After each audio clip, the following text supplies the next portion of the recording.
La autoestima la podríamos definir de manera somera como el amor propio, el amor que tiene cada persona a sí mismo. De alguna manera se relaciona con varios factores. Uno de ellos podría ser, o podríamos hablar del amor. El amor es una fuente de autoestima, de generación de autoestima en la mayoría de los casos, aunque también el amor justamente a veces es el causante.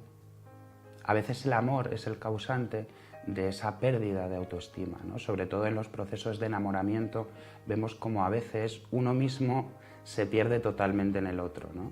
También la autoestima tiene que ver con procesos donde hemos perdido algún ideal o hemos perdido alguna persona querida, procesos que podríamos llamar melancólicos o depresivos, donde de alguna manera el objeto ha caído sobre el propio sujeto. Los sujetos depresivos normalmente tienen una característica que es los autorreproches. Se están reprochando constantemente conductas, pensamientos. Cuando estamos en un proceso donde la autoestima es baja, podemos ver varias características. Una es, como decíamos antes, la falta de amor propio del sujeto, ¿no?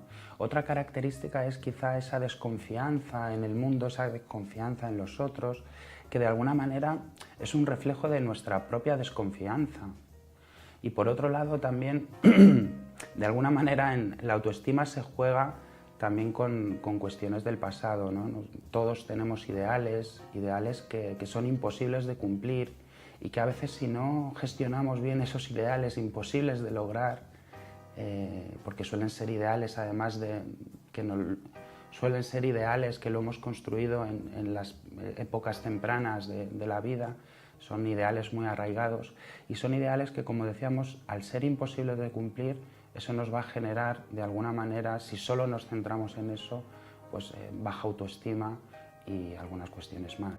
Los sujetos con una elevada autoexigencia, al final lo que acaban es en la propia inactividad. Claro, esa elevada autoexigencia, esa búsqueda de los ideales que nunca va a poder realizar, pues al final acaban menoscabando esa autoestima, acaban menospreciándose el propio sujeto a sí mismo.